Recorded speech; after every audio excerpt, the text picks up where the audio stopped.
Hey, Lindsay. Hi. Hello from Ontario, Canada.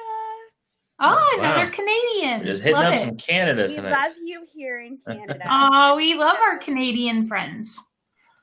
so my question for you guys is, I have a 12-year-old on the spectrum, diagnosed with three. Um, when it comes to the caregiving demands of my son, What'd you do? I don't know. There we what he go. can. I'm just wondering, you guys do a really great job at balancing Abby's needs and Isaiah's needs. I also have a second child younger that's neurotypical. How do you guys go about balancing the needs of both of your children and maintaining such a healthy relationship as well? How do we go? What? About That's okay. I balancing just the want to hear needs. you say about again. Okay. I'm like, you didn't hear? Oh, shit. I love your accent. I Um, don't hear an accent, but I'm glad you guys do.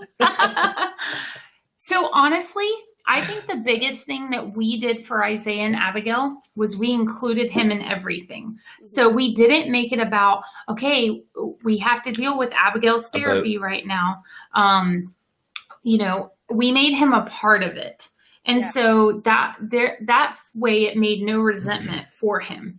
And he's grown up around that. I mean, they're only 4 years apart, so it's all he's ever known. Yeah. But, we do things like go to his football games, and Abby doesn't attend them. Not because we don't want her to, but because we tried it. She didn't enjoy it.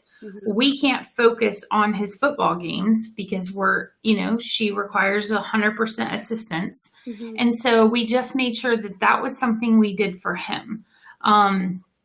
So it just came naturally, though. I don't know, like in the beginning, I think it was harder when we didn't have caregivers. Yeah. So I don't know, do you have a significant other? We do. And see, my husband, it's always kind of been when my son was diagnosed, my second child is younger. So it's a little bit different where Isaiah is older than Right. mine's younger.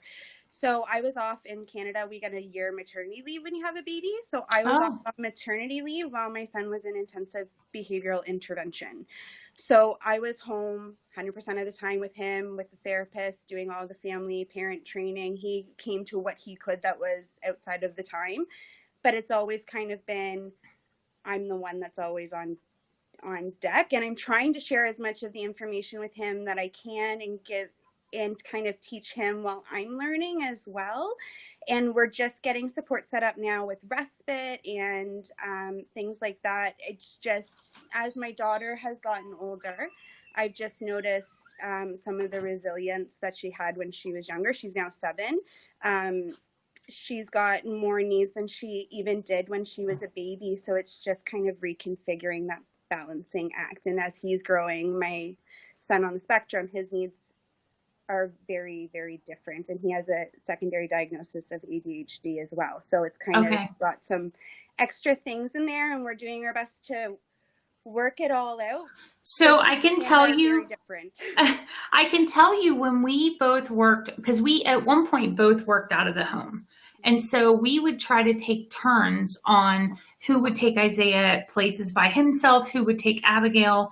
Like Isaiah and I always had like this ice cream date set up every Wednesday after school. Like that was our thing. And so just trying to balance that to where Asa and I would take turns. Now, obviously, it's easier because we're both home. And so we're able to, and we have respite. I think respite's going to be really good for you because we didn't take those respite hours to just be with us all the time, which that's important too. So you need to do that. But at the same time, take a day or one of your date days and take your typical kids out. Because that's what we would always do with Isaiah. Now this year we have like our Jaguar season tickets. We got him a season ticket. So that's the 3 of us doing something. Yeah, I have my daughter up for dance classes on Saturdays. So like her and I can go for an hour. There you go. So yeah. So it's that balancing thing. And it feels it's like tough. New territory, even though we've been doing it for 7 years, it feels like each day is kind of a new balancing act. So thank you. I won't take up more of your time because I know lots of other people are wanting to. Well, it sounds like you're doing a great job. So just the evidence that you have everything lined up already, like you do with getting respite and stuff. I mean, that's what we tell parents all the time. Like like if you're doing all these things and you feel like, oh my gosh, I feel like I'm not doing enough, you're doing enough, you know? Yeah. So, and to be honest, in the last few months, well, I do.